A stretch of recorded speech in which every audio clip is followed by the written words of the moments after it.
I'm glad to finally have my special guest in the studio. He is none other than Dr. Yemi Ogunbiyi, who is a scholar, a journalist, a PR guru, a publisher, an advertising guru. He was at the time MD of the Daily Times. He was at the time also the head of department at Obafemi Awolowo University, and also pro-chancellor of the University of Obafemi Awolowo University in Ife. It's a pleasure to have you on the Discourse this afternoon, sir. Thank you very much. It's my honor to be here. I mean, you've written this fantastic memoir, The Road That Never Forgets. And, reading through this memoir, your life or your journey starts almost at the same time my grandfather started, the early 1930s to 1940s, when your father had moved to settle in Kano. Yes. And you eventually being born somewhere around 47. Yeah, 47. Yeah. Yeah, exactly. Tell me what it was like growing up, in Kano State, in Etiken Road, where you were born, which is just two streets away from where. Oh, amazing. I didn't know that. Right. But tell us what it was like growing up in Kano. Thank you for having me. As I say in the book, growing up in Kano in the late 40s and early 50s was fun. It was great fun.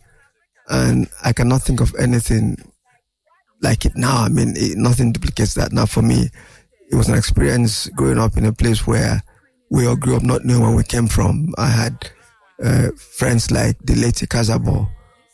When Tony died, I found out that he came from a place called Agenebode, and I said, oh my goodness, we all thought we were from Kano. Then we had to go and bury him in Agenebode, and I then found out that some of my childhood friends some came from Wari, some came from, a gentleman came from a place called Warake, and I said, where is that? So growing up as a child in Kano, we all thought we were from Kano. It was fun. And in my own case, it was even far more unique because there was my mother was an Igbo woman. I was born in Sabongeri in Kano. My first language of communication was Hausa. I spoke no word of Yoruba. My father was Yoruba. And so I went from Hausa to some Igbo, which was my mother was partly Bendelibo from Kwale, but she also had cousins from Obaru in what is today Anambra State. And so I grew up with that kind of background, and it was fun. We loved it. And as I say in the book, at Christmas time, we would go around Sabongeri in masquerade clothes, Igbo masquerade songs, and we'll sing and then go collect money. I will be giving money for singing those songs. And all of us who sang in those different groups, most of us are not Igbos. Saliu, my friend, was from Wareke, from place called Wareke. As I said, Kazab was from. So we all go, and then I had the Ombu brothers. Ombus were, as I found out later in today's by Elsa. So, but we all grew up in Kano, believing that we were all Kano boys. I had a good friend, Esimaje, whose parents were from Wari. He was a Shakiri. But we'll go around and take part in these songs. And it would be amazing how we made so much money. We would come, dance, people would give us money. And there was I went to an Igbo Union school and I was called Ifeanyi by my Igbo name because that's how I was registered in school. As if my mother just said, look, the nearest school to the house is Igbo Union School, where my uncle had gone to. So talking about the Igbo Union School, I believe that school got burnt. During the Civil War, it was destroyed. After Igbos were chased out of Kano, it was destroyed. Talk to me about that period, because first, I think when Akintola visited in 1950, that was 53, the Kano riots. Where the Kano riots. I was 6 years. I was 6. What was your experience during that riot? It was. I created it in a book, and I recall that our former vice president, Yemi Ogunbiyi, loved that section of the book and referred to it when he tried to review the book. It was like we just woke up one morning and found that bows and arrows were being shot into Sabongeri, and there was some commotion and we didn't know what was going on. And some of our friends, our neighbors had been shot. They had received some gunshots, and I kept on saying to myself, what was going on? I didn't know what was going on. And my father said we ran into the house and shut the place down. And there was an eerie kind of silence in Sabongeri for about 2 days. It was quiet. And we found that soldiers came back later to quell but people were killed. So, and we lived in Sabongeri not too far from what I call the outskirts of Saungeri, near Fege. Yeah. The real fighting took place around Fege, and people got killed, and I found that later. Well, only now when I wrote my book did I go back to say to myself what actually happened with the Kano riots, and I found out that it had been that we kind of lost about 33 persons that day. Yeah. One of the highest in the history of the place, apart from the Aldina cinema incident, but that was big.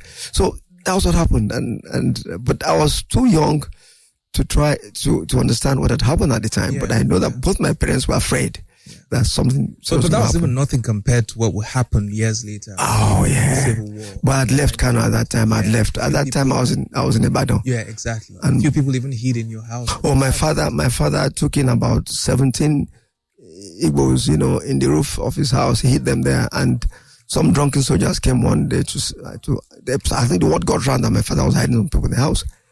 When they stepped in, my father said, no, there's nobody here. And they actually went and checked. If they had found them, my father would have been killed. But they were hiding there in the roof. He kept them there for the night. And then the very next day, he got them out of the place and tried to get them away by train.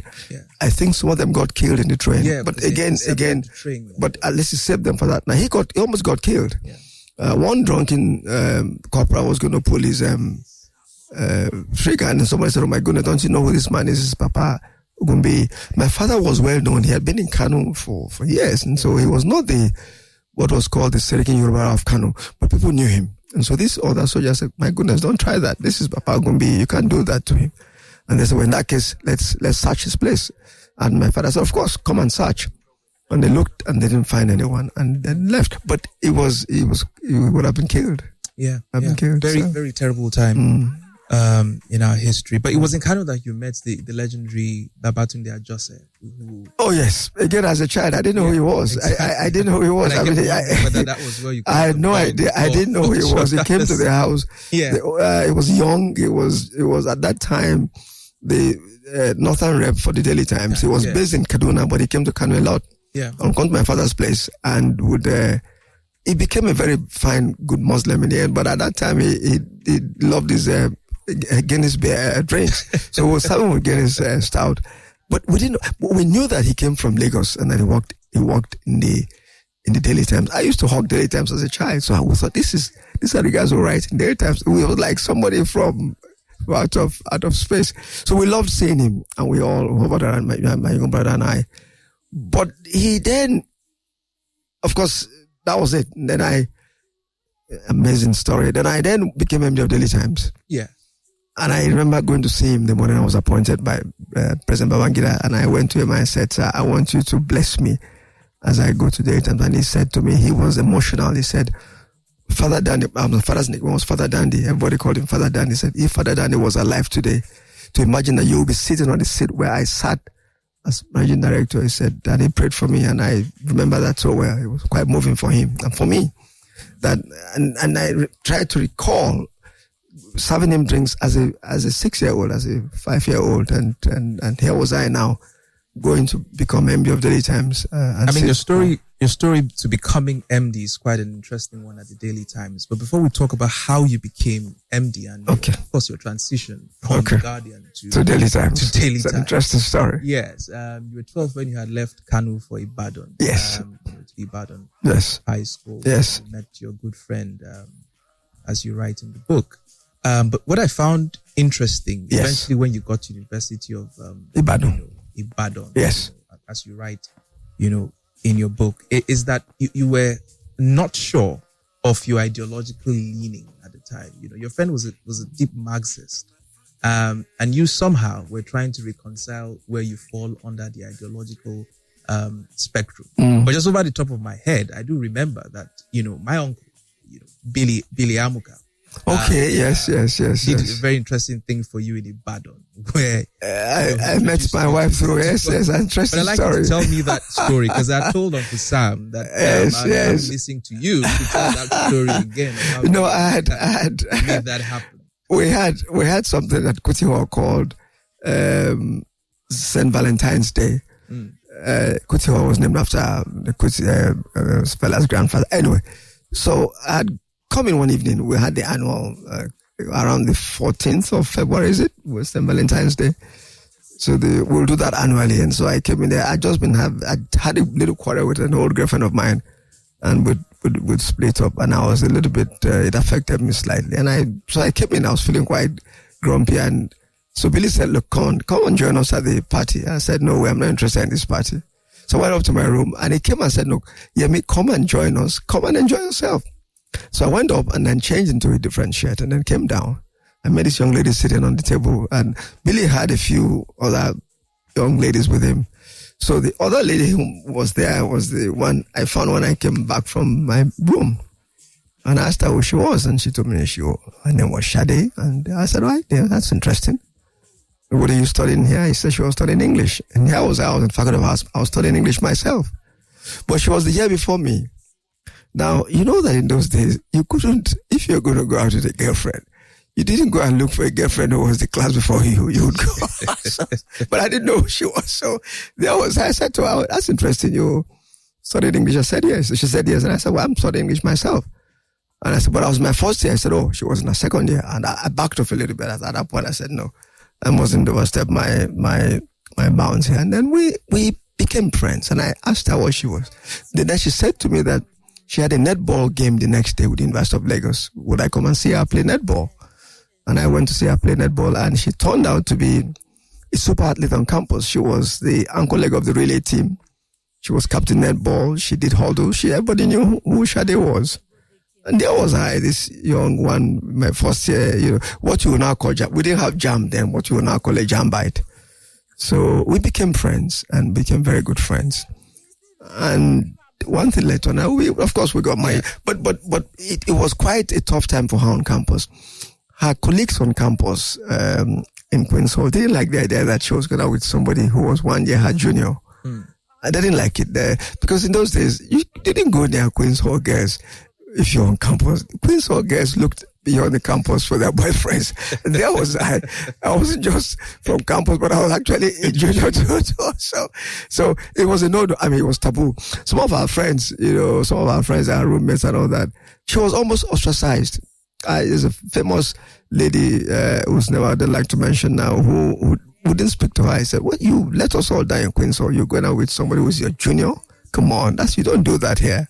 I mean, but that's it. That's the story. 50 years after, you're still yes, we're still there. We're still there. The book is dedicated to you traveled together. Was it in 1972 for your masters? Yes, in the United States? Yes. Again, totally by coincidence. Exactly. It wasn't something else planned. It gets interesting when you return because I recall it was Professor Wole Soyinka who brought you back to Ife. To Ife, yes, correct. To become a lecturer correct. In University of Ife, correct. And I look back at that time, having read so many commentary around, Ife, at that time, the amount of radical elements that were bred during that period, way like they were the best student, yes.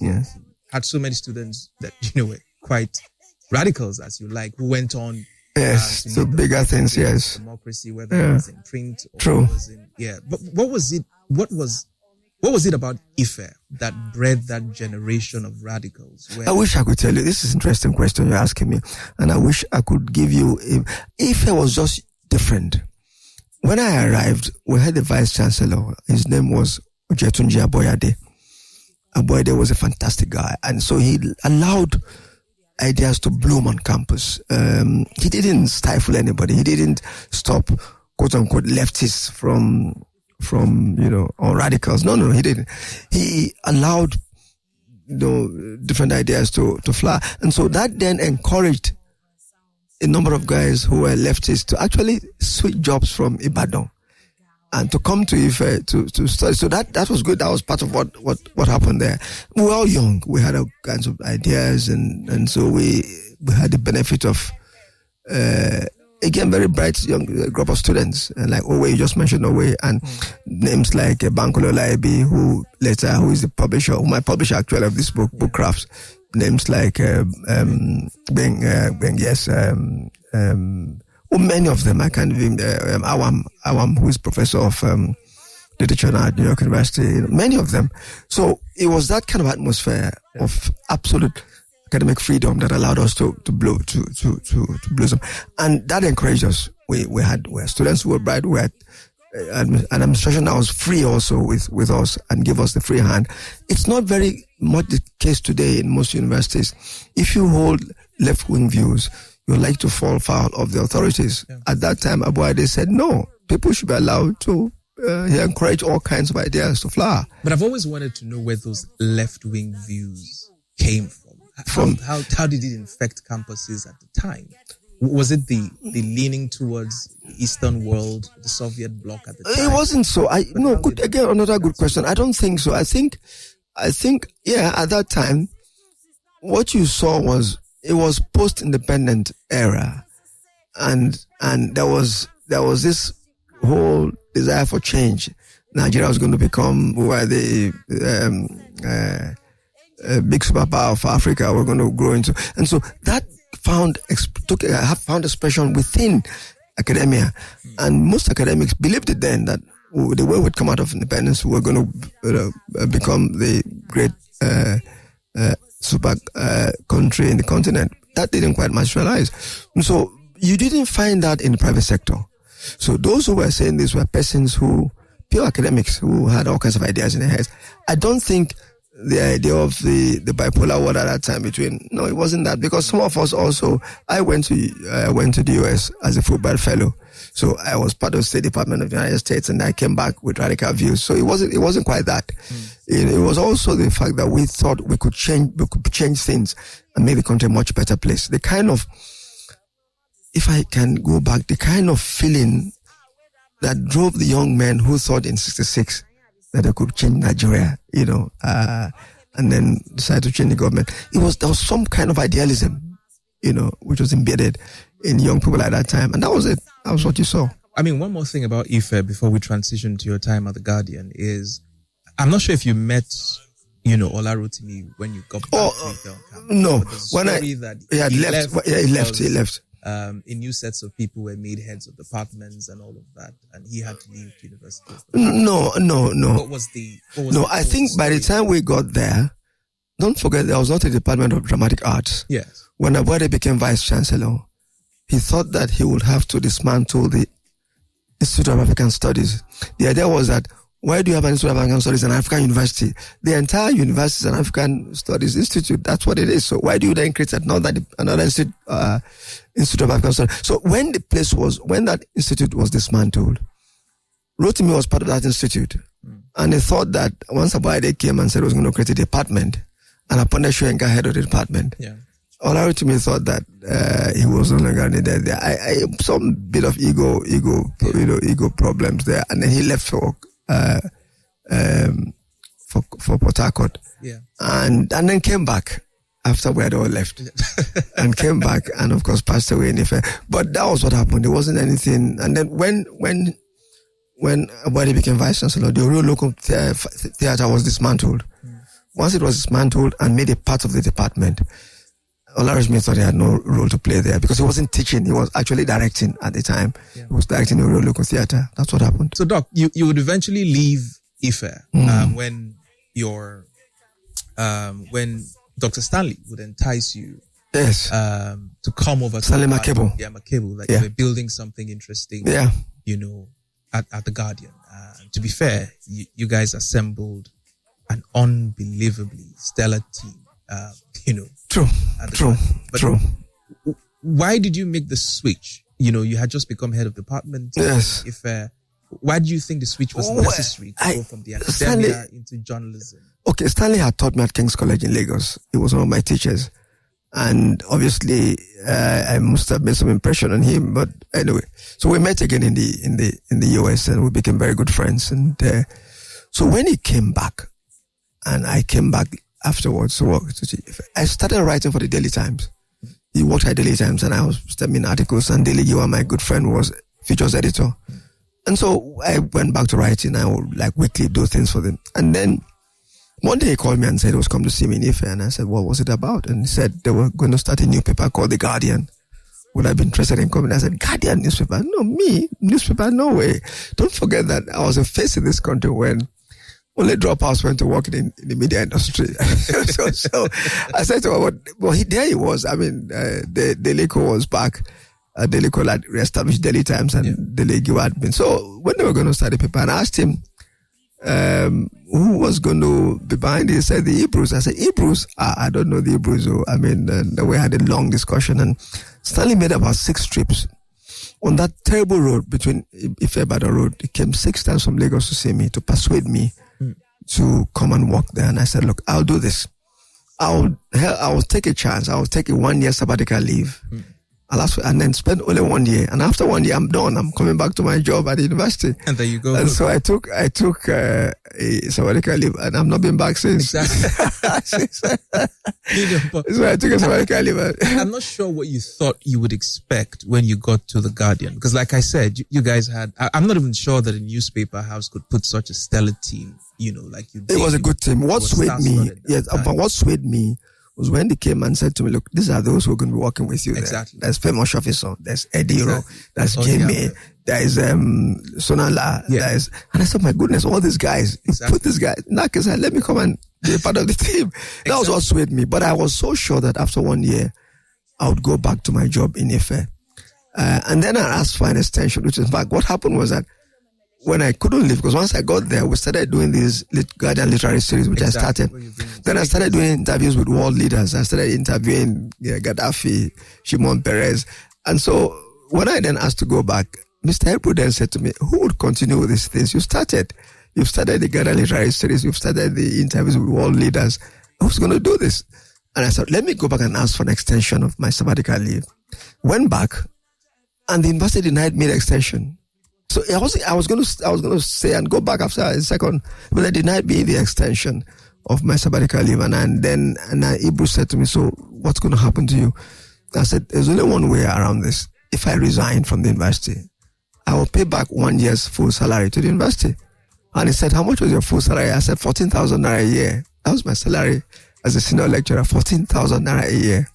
So he gave me the check and said, go pay back the money, and so that's how I resigned. So I wasn't going to resign when I did, but I was literally pushed by the university, and I left. My wife was still teaching. I was still working then as a deputy registrar, but I left. So that's what happened. I wasn't going to leave because I was close to being up. I almost got to be appointed an assistant professor.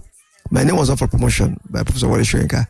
So if I had gone back, I would have become a professor of some sort. And because Professor Aboyade said, look, don't leave the university. Go back to the university, become a professor, and go back to the Guardian. But his wife said, no, stay at the Guardian. Yeah, do all the work you're doing there. And the rest, of course, as I say. All right. So I was going to ask, because I'm sure you were not prepared for what I would argue became the military onslaught against the press at the time. No, absolutely not. Yes, you're right. Correct. Thompson had also been arrested. Correct. What was the atmosphere like, the Guardian at the time when it was clear that the military administration were beginning to clamp down? It was tough. It was tough. It was the Buhari era that got us in that 83 when they became the Buhari Diagon era. Yeah. That's when we're going to see some serious trouble with them. They shut us down, and the story of the 53 suitcases, exactly, which were carried as 35 suitcases. It was 53, but we switched the figures to make it look less severe. So we said instead of 53, we called it 35 suitcases, and it was tough. We were living our lives. I mean, something happened. Something as innocent as an editorial. We did an editorial on Zia's Pakistan, in which we said Zia was killing people then, and then we said that Zia would go the way of all dictators, leaving behind him a trail of blood. I remember the editorial. The next day, the military intelligence unit sent us a letter saying that we're referring to them. We didn't mention it was an editorial on Zia's Pakistan, but they read the connection between what we were saying to what was happening in Nigeria. It was that bad. I have a photograph of our interview with Buhari. We went to interview him in Dodan Barracks here. And I was sitting in the room. Behind us were armed soldiers in the interview with Buhari. People were standing behind us carrying who's this? That's how bad it was. And we had also at the same time interviewed other heads of government in an atmosphere of absolute friendliness. Here we were in our own country being interviewed a head of state, and we were in a room with him with armed men. That's how bad it was. So it was not a good time at all for us. And we lived in great fear that we could either be picked up or watched every day by intelligence guys. And Dr. M.K.O had to be on the phone almost literally every day, talking to them to say, oh, look, this guy hadn't done anything. Can he? Oh, it was tough. It was when I see the media guy, when I see my younger friends in the media today, you guys are having a blast, to enjoy it. It was terrible. But then IBB took over from General Buhari. Did you have any optimism? Because obviously you had met IBB in 76. I met him in Kano. I met him in Kano. Yes, I met him in Kano. Do you think that him taking over, he was going to be less draconian than... We knew he was friendly with us even before he became... We knew. I mean, after that meeting with IBB in Kano in 76, when I went to see my father, I came from the US on holidays, and I met him in the company of Ademokai, Muhammadu Buhari. They were having a drink. They were all colonels. After that meeting, I met him again when he lived at Cantonment. Dele Giwa asked me to see him. And he said to me, weren't you the one I met in Kano in 76? He remembered me, my name, where I came from, what I came to do at that time. I said, yes. What are you doing now? I said, I was back in Ife, teaching at the university. He said, oh my goodness, you're back. So we became friends. Now, he was so quick to make friends, and he was such a pleasant person. So we knew that once he became president, and when I got in touch with him, he said, you guys have to stay close by, because now we are in charge. Now, when he said we, he of course implied that we, meaning us and himself, were in charge. He was that pleasant. But we also knew that we had to be careful, because Babangida then at that time had also very, very bright intelligence guys who were whispering to him on certain things. And in the end, I became a victim of that. Yes. A bit of an uncomfortable question, because your friend, Dele Giwa, yes, they killed, sometime in 86 or so. Yes. Was obviously under the Babangida regime. Yes, September, yes. Like it was a shocker. Yes. For the press community. Tragic. How did you take it, and did you ever bring this up in any of your interactions with IBB? Yes. A lot of fingers. Something I don't. Something that I said in my book, when Dele was killed, Soyinka had just arrived. He had just won a Nobel Prize and had arrived. We were going to go for the Nobel ceremonies, and I followed him to see IBB in Durham Barracks the morning. Soyinka arrived on a Thursday. Dele was killed on a Sunday. And when Soyinka won the Nobel Prize, he was given the OFR or CFR, whatever, by the administration. And so Dele was killed on Sunday. 2 days after, I went to see Babangida. I went with him. And he said he was rejecting the honor and all that. And then said to Babangida, what happened? Babangida swore before, and I was sitting down there and said he didn't know what happened. And then, because Babangida and Dele were good friends, and I testified to that. They were close. Just, Dele was closer to Babangida than I was at the time. So, I've raised the matter with him again. I raised it with Babangida when he was doing his book, which I helped him to edit. I don't think he had a hand in Dele's death. That's me just saying so now. Yeah. But because the question was, Dele was not an anti-establishment journalist. Dele, so there was nothing that they did that was fully anti-establishment. He was part of the establishment, quote unquote. Dele, of course, did some fine work in the business of journalism. And I suspect that at the time when Dele was killed, somebody in the top military hierarchy thought he had a story about them that would have stopped them from getting promoted, or that would have meant that they would have been maybe retired. Maybe not. We don't know whether they had the story. Dele is not here to say so now. But I don't think Babangida had hand in his death. That's me. That's sad me. That particular incident never got. It's a pity that we never got to the bottom of it. Yes, because we're pressed for time, so I'm going to move a bit faster. Yes. I don't want to dwell on the circumstances that led to your exit, from the Guardian. Yes. But I do know that once you had left the Guardian, it wasn't, past 1 week. IBB had called you to take over. No, it was a day after. It was the day after, right? I left the Guardian on a Friday. Yes. I packed my bags out of the place. I'd gone to Pakistan to interview Benazir Bhutto for the Guardian. Yes. So while I was in London, after my interview with Benazir Bhutto in Pakistan, I stopped by in London. I was hosted to lunch by Dove Edwin, who was High Commissioner. And I was in the company of African journalists. I'm heads of African desk, British media. In the midst of that lunch, my wife called me and asked me where I was. I said I was in London. I said I was enjoying. I had a glass of white wine, shadowing. I won't forget it, And I said to my wife, Sam, enjoy. She said, no, wait. You've just been fired from your job at the Guardian. You better come back home. I said, oh my God, what are you saying? I thought you were joking. So Dove Edwin was watching from a distance and he said, Yemi, what's the matter? I said, sir, Shade is just saying that I just lost my job. He said, come on. Yeah. I said, I have. So Dove Edwin then called the protocol guys and said, look, British Caledonia, now the airline, said, go and get a flight for him to go back to Nigeria tonight. So I left the place in a somber mood, went and packed my bags from where I was staying, and then went back home. I wasn't going to leave that day. I was feeling so good. My interview with Benazir Bhutto had been carried on BBC Africa service, so it was good. I was having fun. So I came back home, arrived on Friday morning, went to pack my bags from the Guardian newspapers, and then I got a call from Tunji Olagunju, who was PA to the president, essay to the president. Now, President Babangida said you should send your CV. I didn't have a CV. CV is not like now. I didn't have, so I had a photocopy of it somewhere. We didn't have internet so I looked for a photocopy and then sent it to Dudan Barracks from the Guardian. And when I said it, I said, Tunja, are you joking? He said, look, Oga says you send after you finish selling your sugar. Don't forget that we were laid off because you were selling I was selling sugar. So Tunja said, Babangida, after you finish selling your sugar, send us your CV. So I sent my CV on Friday.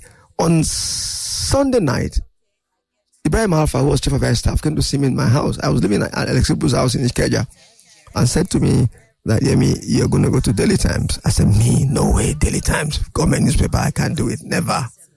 So Ibrahim Alpha was very close to me, very fond of me. Never raised his voice at me. He screamed, he said, shut up, Yemi. Do you have a job? And I said, no, so what's your business? Go to Daily Times and take the job. If you don't like it, then you can resign after 6 months. Go there.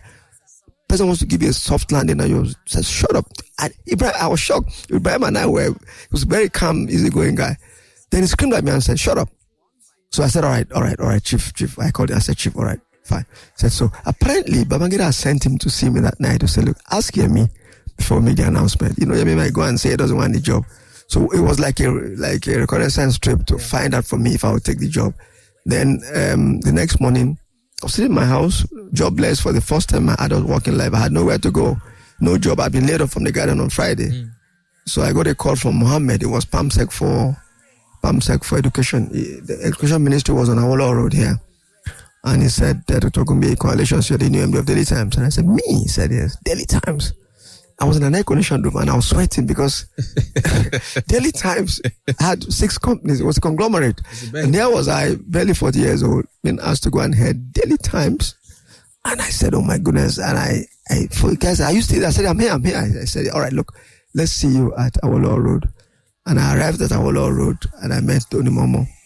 Tony Momo had left from Daily Times as general manager to become minister. So if I became MD, I would have become, quote unquote, his boss. But here was I reported to the Ministry of Education, Information. So I went to see him. And Tony Momo, good friend of mine, said to me, Yemi, coalitions, but I opposed the appointment. I said, you did? He said, yes. I said, but the president overruled me. He said, here's a letter of appointment. And I found out why later. Tony was a very straightforward guy. When the president called him and said, go and announce Yemi's name, he said, no, I wouldn't announce Yemi's name. That Yemi cannot do the job of MD of Daily Times. And IBB said, why? He said, because Yemi's lifestyle does not fit. He said something like that. I don't know what he meant, But whatever it was, we became good friends. And then ironically, when he left his job as minister, he came back to Daily Times to disengage. And now I was now MD. So he worked. So he came to see me and I said to him, Honorable Minister, he said he wanted to retire. And all his benefits, I made sure they were paid promptly, and I gave him all his official cars. I mean, the most defining moment yes. at your time at the Daily Times was when you decided, I know that you tried to replicate what had happened at the Guardian, put together a stellar team. We did. We tried. Yes, correct. the structural adjustment program. You Yes, you ran a few articles or editorials that were critical. Yes, of of government. programs Yes, at the correct, time. correct. That obviously led to your exit from the Daily Times. But I'm curious. The general was your friend, yes, but you still had the courage or the notoriety, I'm not sure which it is, to run articles and stories that were critical of the administration at the time. And how did you take it when the generals around IBB at the time thought it was time for you to go? I knew that when I was doing what I was doing at Daily Times, I was walking a tightrope. I knew that it was tough for me. I had access to him. I would go to him and say things to him, and I would say, Mr. President, look, this something is not working. People are suffering, and we're going to do this. And so when we did the articles, people he had a few colonels who were, hawks in the cabinet, and they would scream at him and say, sack this boy, and, and he would say, he would call me. And it was not just he himself, but there were other, even I.K.O and I had an exchange once, and I tried to show him what was going on, that the guys, I didn't put this in my book. I was very careful not to what I'm going to say next to you, but some security things that I had to share with I.K.O, and I said to him, sir, some things are going on, you're not aware of. When I told him, he said, oh my goodness, yes, Yemi, but how do you know this? And I said, but this is what I know from the articles we're receiving from within the unit. After I.K.O left office, we met in London, and he said, Yemi, you are right about this you told me at that time. He said, but I couldn't listen to you. It was so it was a tough job. I knew that I was walking a tightrope. But I also knew that as a journalist, as a media person, we owed our job to the people, not to the government. We had to hold them to account. And I kept saying to myself, it was tough for me. And Onyema Ogochukwu was my editor at the beginning, and Onyema would come with some, SAP riot. There was a big SAP riot in Benin. Market was burned down. Prisons were invaded. We ran the story. We ran with it with the photographs. And I couldn't call me and say, Yemi, what are you doing? What is this? I said, but Mr. Vice President, it happened. He said, what's your business with it? Why did you publish it? I said, because it happened, sir. And so when I went to see him in the evening, I said, sir, you know what I'm doing for you, sir? If I don't carry these stories, you won't be able to explain to those hawks, these young boys who don't know what's going on. You hold that as evidence that things are tough. It strengthens your case to smoothing things about, sir. He said, but Yemi, you are not doing it well. I said, sir, that's the best way to do it. He said, hey. I said, yes, sir. He said, all right, be careful. So we had moments like that. Yeah. What I did was, because I had access to them, I used it well, but I also had enough sense to stay away from them. It was something that Mohammed Haikal, who was editor of the Al-Haram, said that it was close to NASA, close enough to know what was going on in government, but distant enough to stay away and not getting hooked into government. It was a tough job for me as an MD. You had to be close enough, but you had to also... I like one thing that you said, that the journalist owes his job to the people. Yes. And not... You hold the government to account. Period. You hold the government to account. A lost art. It's a pity. I'm sorry. That's a pity. But you left. Yes. You had to leave, and I recall that emissaries were also sent to you about a year after, when the June 12th crisis had started, and they wanted you to address the international community. Oh yeah. For some sort of image laundering and things like that. And you turned it down again. And I'm here wondering over the top of my head. I was given £1 million. Exactly, £1 million. Pounds sterling. And I said, no, I won't do again. it. Yeah. I'm reading here, what is wrong? How many editors today will do that? But I like to ask, what informed that decision? Not just to turn the £1 million. I had worked with Abiola. Down. I was part of Abiola's media team. I was part of Abiola's media team. And here was I being told to go and say that the annulment of the election was right. And I said, I couldn't do it. And I said to the general who gave me the assignment and the offer of the money, I said, look, if I do this, two things. First, I don't believe that the annulment should have been annulled because I was part of Abiola's team. Now, if I say this, then how would people look at me? Secondly, I wouldn't come back to the southwest of Nigeria if I go and say that Abiola didn't win the election. No, I said I couldn't do it. You can keep the money, I won't do it. And they took the money away and they didn't go on that assignment. Somebody else went on an assignment, and 2 days after I saw him on CNN saying that annulment was okay. I did that. I found that. I'm happy I did. Looking back now, Yeah. I think I found that very courageous, of you to do, especially knowing that you and IBB were friends. There's this interesting story you tell in the book where I have this picture in my head of this typical Yoruba family where, when the husband wants to take another wife, And then she comes down to the sitting room. I thought you were not going to come to this. Can we do something else? Can we do something else? I thought you were not going to come to this part of the story. No. Look. Since it's well known now, I can. Yes, no, it's not. Look quickly. I mean, since you say you don't have too much time. No, I had a young lady who was expecting a child for me, and then my marriage was in trouble. And IBB came to the house to talk to Shade, and he's very fond of Shade. He calls Shade his girlfriend to this day. So and then came and then pleaded with her to take this easy, and Shade said, "Of course, that I know. It's a remarkable housewife I have. Remarkable. I don't think they make them like that anymore." And she took it well. We had a lovely son, and who is my second son, and that was it. But IBB stood by me at that time. It was tough for me, and I described it so well in the book. I don't talk about it again. But I mean, I like people should go and read the book. I think I stressed that because I wanted people to know the level of your friendship. Yes. We're quite close, and the fact that IBB, as president, IBB came to the house for dinner twice. He was president, and it doesn't happen often. He came to my house at Kupa Road twice for dinner as a sitting president. It's unusual. And we're that. I can't let you go without asking you about the IBB's book that you edited, right? Yes. There's been lots of controversies whether the things that were in the book were factual or counterfactual, and things like that. Give us a bird's eye view of the IBB story. Looking at that book, I haven't read it in its totality. Oh, you should read it. I should have bought you a copy. You should read it. But on a scale of 1 to 10, do you think it meets the litmus test of truism? I think people should read the book. It's an unfair judgment to make of the book without reading it. The book is IBB's story. I didn't write the book. Let me first correct that. All I did was to help him edit it. Yeah. What happened was, I took my memoirs to him when I wrote it, because there's a whole section about IBB in the book. And he loved it and said to me, Yemi, I love this book. I wish I could write something. I said, you can't. I said, no, Yemi, I'm too old for it. I said, you can do it, sir. I said, I can work with you, and then we'll do it through interviews. I know you have some notes of things you've written in the past. Bring them, give them to me. I'll help you put them together as your story. And that's how we started. And we agreed to work together on this. And so as I saw the notes, we interviewed him. So what you have in the book is his own story. About himself, and anything I did was say, "What do you want to say? This? You want to put this out? How do you want to put this?" We did some things with editing here and there, and so the part where he said that he didn't know about the annulment of the election. Did you, especially knowing that you worked with the Abiola? when he said that, I cross-checked that with a few of his close colleagues, like Colonel. Kangiwa, and people like Jana Akilu.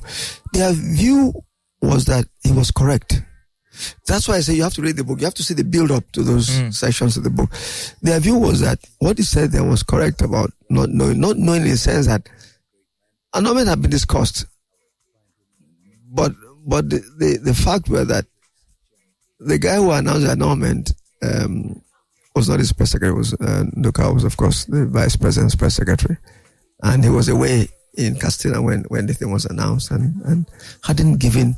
There's no evidence anywhere that he said go and all the thing. Nobody has come forward to say that Babangida told me to go and no, it's not evidence anywhere. Yeah, you have to take his own position that look, he didn't know about it. Yeah. Although as I said, I wasn't part of that team, but we checked with some of his own close friends, and they all said that I studied that version. But the thing about the book is, people should read the book. A lot of people are talking about it whether I haven't read it. People should read it and see the circumstances around what he describes in the book. That part of it is very sensitive when he talks about what happened. It's a little build up to it. You have to read the book to see that. All right. I mean, final thing I'd like to talk to you about before you go is, you talk so fondly of your mother. Yes. Who is obviously Igbo. You also have an Igbo name. Yes. Of course, you talk about the fact that you didn't speak, about your own primary language until much later. How do you think the world has changed since your growing up days in Kano? It's terrible. You didn't care where your friends came from. You didn't care where your neighbors came from. it's now all vitriol on social media and things like that. But what do you make of how I didn't recognize Kano when I went back to Kano. I didn't recognize Kano. I said to myself, my brother and I went there, and Lai said to me, Yemi, did we grow up here? I said, yes. I didn't recognize the place. I finally went and saw the house where I was born. But something we kept, we were so fond of it. We sold it. That's where my frame of mind. Look, as a child in Kano, as I said, we would go be singing masquerade songs. Onye Sike, Chanuzo, Makomawanye Bunamadu, Onyobulo, Nani, yo. We would sing those songs. Here was I singing these songs. Then I go and see my grandmother in Ikpara. My grandmother puts me on her lap. I was 11 years old and she's singing my Oriki. And I said to my uncle, what is she saying? She was, chanting, Omo Ogun, Oma Kebioro, Oma Balogo Dodondawa, Oma Boko Loko Biribiri, Oma Oketa Legun, Ajeni Beni Debe, Oma Balu. And I said, what was she saying? She was actually chanting my Oriki. So I had come from where I thought I was Northern Igbo boy to my grandmother's place, and I said to myself, instantly, I said, I think this is where I come from. This crisis of self-identity resolved itself instantly. My grandmother's laps. Now, what happened to me then, that crisis, that every child goes through that, what I call, in adolescence, you go through a question of how you are viewed and what you think you are, as against how you are viewed by the outside world. Today, the Kano that I grew up in doesn't exist. It's gone. It's finished. So that was the painful part of that experience, though. When I left high school, I couldn't find a job in Kano to work, and that was painful for me, even at that time. But it's worse today that you won't find. There is a very strong Igbo presence in Kano today, but it's not the same place that I grew up in, where there was some kind of cohesiveness. Yeah. And where you didn't know where we had a photographer from Calabar. And I think the man was from Akwa Ibom. Today, Akwa Ibom, we thought it was a Calabar man. We called him Calabar man. It was part of our family. We had people from, this gentleman from Kaba. He had a bicycle repairer. He lived in the compound. He was part of my mom, my parents. So it was interesting. That's not there anymore. It's gone. So for me, if we're going to rebuild our country, we have to go back to basics. And I'm writing a book now on our law, and I'm writing a book on federalism. And perhaps if we can go back to basics, we might save our country. But as it is today, I don't know. Fascinating place to draw the curtain on this interview. And I urge people to, get the interesting memoirs of Dr. Ogunbiyi. The Road Never Forgets. Never Forgets. The brilliant read that cuts through history, your personal journey, journalism, governance. It's a fantastic piece, and I urge you to get one to read. So thank you again, sir, for stopping by. Thank you very much. Thank you very much. Tradition here where you pick the song you want to listen to. Song? Yeah, what's your driving back home? Me, I'm not the kind to play one. The song I'm going to ask you to play, you will never get it here. You could try. If I ask you to play me Ambrose Campbell, do you have it? You can't. You can't get Ambrose Campbell. You can't. Yes. You have Ambrose Campbell, I think. Yes. And the ink to back up by the oh, and it told his own. Ayela office, let's see. Do you know? That's the original. What's the title of the song? Play any Ambrose Campbell then. Play Ambrose Campbell. Yeah, okay, play any Ambrose Campbell if you want to play something for me to go with. Ambrose Campbell, I don't think people I don't know how old people will be enough to remember and appreciate Ambrose Campbell, but he was one of the classics. Some of Fela's classic misses were originally by Ambrose Campbell. Even some of Obeys were originally by Ambrose Campbell. That song I was humming now, which there are versions of it by Fela. That's what my Sonny has a version of it. And you call it to fe ku pẹ̀lú ẹ o. Àwọn ni tó ti sọnù ńkọ́.